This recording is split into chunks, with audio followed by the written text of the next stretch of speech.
great to be with you. Doesn't it seem like the world is throwing up everywhere? That's a way to put it. That's what the visual for your morning. It does. It's a remarkable thing. I mean, you've got so much news in so many different directions, and the way that this sexual harassment issue has gripped the Capitol in a bipartisan, even nonpartisan way has been really stunning to watch.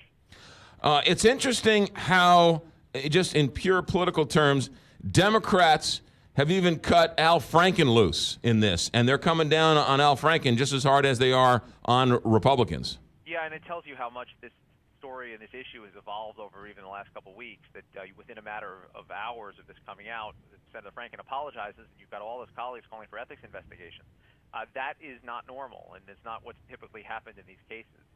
But after the Roy Moore incident and with other lawmakers caught up in this, it seems like it's the one way to react. Of course, the exception to that is the president, who is selective in his outrage in targeting Al Franken, a Democratic senator, but remains silent on the question of whether he believes Roy Moore's accusers and whether he thinks Roy Moore should get out of that Senate race. Yeah, all while he's got his 8 or 9 accusers waiting in the wings. How much of this is keeping the attention away from the rest of us on what's going on with the tax bill?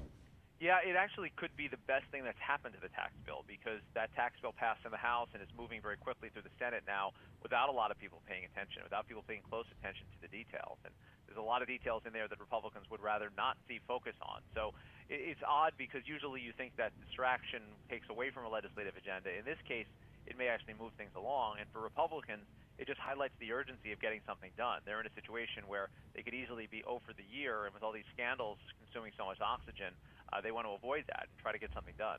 We're hearing that there are some Senate Republicans who are awfully leery of this bill, but it also seems like there's a different one every time that sort of comes out and takes the bullet. And it seems like all these Republican plans always lose by 1 vote. Well, there's a reason for that. Things typically they tip in the balance. They push it as far as they can. I don't know where this lands. Right now, you look at the Senate situation, and you're right. They don't seem to have the votes right now. But I feel like this could be a different scenario. There's so much riding on this. They realize the urgency. They realize, frankly, the consequences of not getting something done are just that dire, that stark for Republicans. So that might be what motivates them to action and to make this the one thing that they can get over the finish line. Really is interesting how their tax cut bill is going to raise the premiums on the middle class and raise taxes on the middle class, and yet call it a tax cut. Yeah, I mean, a lot of it's in the labeling and the marketing, and then I think the anti-forces are going to have to mobilize and marshal if they want to stop this, because Republicans control Congress, and they realize at this moment that they really don't have an option but to try to get something done. On the Russian investigation, it seems like all emails run through Hope Hicks. And the conspiracy theorists say if you want Donald Trump to see it, send it to Hope Hicks. That's funny. Hope Hicks is the longest-serving campaign aide. She was there at the very, very beginning before he even announced his candidacy, and he's been so close. She's been so close to the president every step of the way.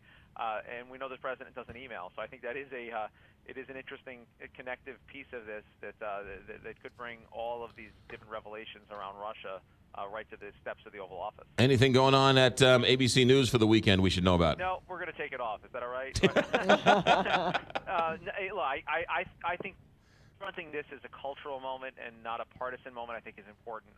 What's going on in the last couple of days is extraordinary in Washington, but it's bigger than Washington, and it's also not the end of the story. I don't even think we're toward the middle of the story.